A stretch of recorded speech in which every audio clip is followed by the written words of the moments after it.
It's time for a tropical update, and this is the time of year where things kind of start to pick up more traditionally. We had a quick start to the season. Alberto and Beryl started up pretty early. Beryl, Category 5 hurricane. You remember how powerful that one was. Chris was here and gone just as quickly as it formed. It moved inland and was out of here. So that was very, very short-lived. Next name on the list, Debbie. And as we take a look at our coastal waters, things are pretty quiet for now.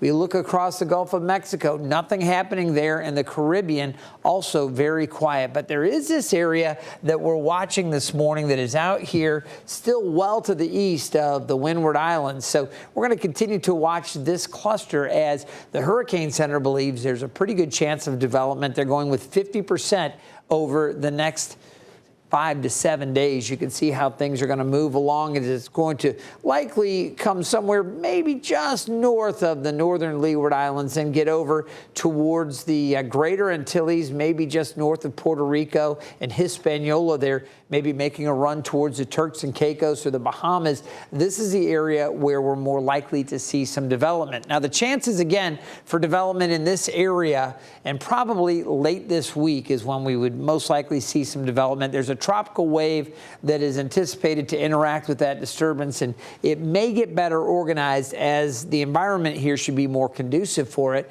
Chances are 50%.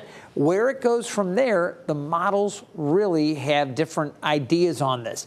Some of the models carry it towards the Gulf of Mexico. There's one that I'm going to show you that brings it kind of into the southeast and runs it up along the southeast coastline up through the mid-Atlantic.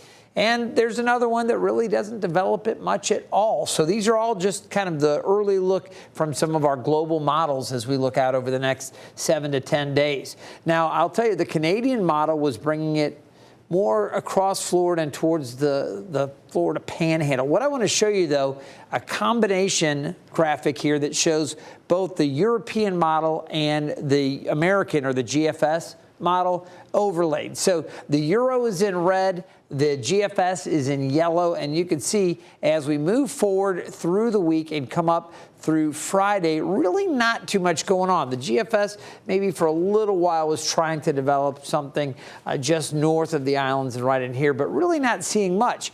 Now, as we finish out the work week and get into the weekend, notice the European model starts to close out, maybe an area of low pressure. We get a little more circulation here. All right, this is the European model. The GFS isn't really showing too much here. And as we take you forward into early next week, Monday, it takes that low and starts to work it up along the coast. Now, this is hardly bombing out or becoming super powerful, but there is some potential for development somewhere along the southeast coast. So that's the European model. The GFS, meanwhile, says, we're just not really seeing too much development there. You'll notice how the Euro carries that low up along the coast. So it may be a little bit stronger, maybe a coastal system coming up through the early part of next week. Again, the GFS really doesn't do much with it. Still some unsettled weather for the southeast U.S., but that's a look at two of the global models. Of course, there is a lot of time to watch all of this. So again, with a 50% chance for development over the next, say, 3 to 7 days. We want everybody to stay weather aware. And of course, check back with us here at 13 News Now. We'll keep you updated on the very latest tropical developments.